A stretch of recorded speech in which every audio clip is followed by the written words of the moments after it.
We got cheated from supply from everywhere in the world. Hello, Dali. Today we're gonna talk one harsh subject. Tell me.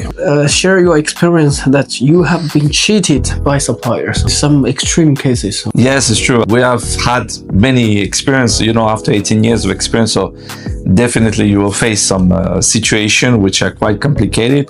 The harsh truth is to know that we got cheated from supply from everywhere in the world. It's not something that really happened only in Asia.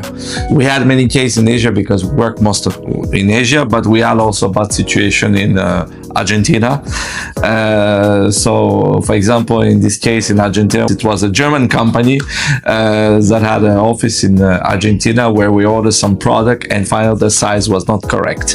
And the freshness was totally bad. And the freshness was bad. So they had to send somebody because they didn't trust us about this issue, and finally they admit that there was a problem and offer us compensation. Mm-hmm. Then a lot of issue with India. We had the most bad experience that with Indian suppliers, right? Exactly. Because the process is not there. I can understand in a certain way that the environment is not as good as in China. The infrastructure is still not yet as modern as it is here. Also the mentalities, they put too much emotion into work instead of process and clear contract and specification. Even sometimes the wrong product. I remember we ordered a product and they sent a totally wrong product. And also they change the price or they cancel the order after receiving prepayment. Definitely. And then it took us a year to get the prepayment back.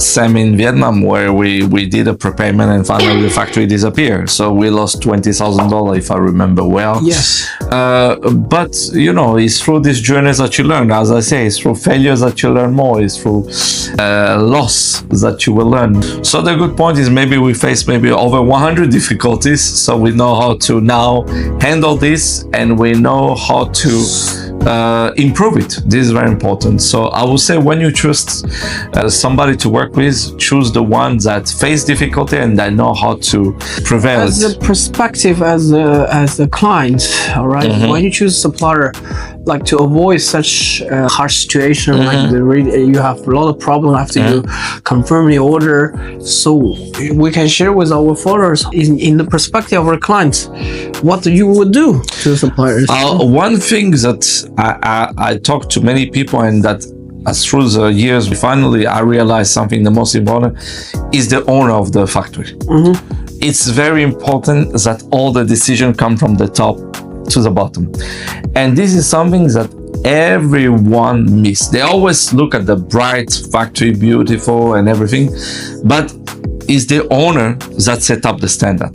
Yes. Is the owners that decide to certify the factory.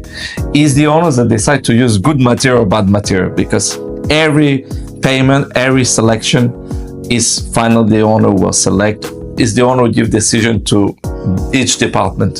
So I think one key point is always choose the owner. Always make sure that he has a long-term vision, that his vision match your vision, and he can take all the responsibility. Exactly, take all the responsibility. Even one question that I like to ask to some owner is like, what difficulty you face and how did you handle it? And if they tell me I didn't face difficulty, I don't believe them. Then I know that they are not honest. Everything is perfect. Exactly. When everything is perfect, that means it's not perfect at all. So I really am careful when people say I didn't make difficulty, everything is very good. So I know that they are lying in some way and I cannot work with them. So this, I would say the top number one is the leader. Second, of course, is all the process set up in the factory. Yes. Audit, process, inspection, post for every position and from the beginning of the production till the end. To have the transparency and of course production and report of each of the productions. Yes. They need to have an internal report about what is the qualification rate, what did they do, how much they produce. Yes. So this is very important. So every order you purchase, we send the inspectors. Exactly. Exactly. Rule number one is not about trust, it's about process. So it's about checking everything thing we always teach also our staff, to not trust suppliers and to be careful on really paying attention to facts, not to opinions. I always share this with our team. It's like, it's not about trust or not trust. It's not about emotion. It's the process. Exactly. It's the facts. Exactly. Right? Exactly. Put that emotion aside. Like, you're a nice guy, but okay, but I need to check Exactly. we need to follow all the process, check Yes. each step by step, Yes. and finally get the products and production pass our inspection, Exactly. and finally we can accept the product. Yes. And then we can continue the cooperation. So I would say, and last but not least, is the experience. Yes. I like to also choose my supplier according to the work experience. How many capacity, exactly, how many years they are doing that, where they're exporting, some referral, some client to who they export it. You check on internet if they have bad reference. Exactly, Right? bad reference or bad financial record also, because if they take your money, as some supply did, and disappear, then we have a lot of issue. You know, I got some clients who are in France and in Europe. They did some order and they receive empty containers. Oh, really? Yeah. Wow.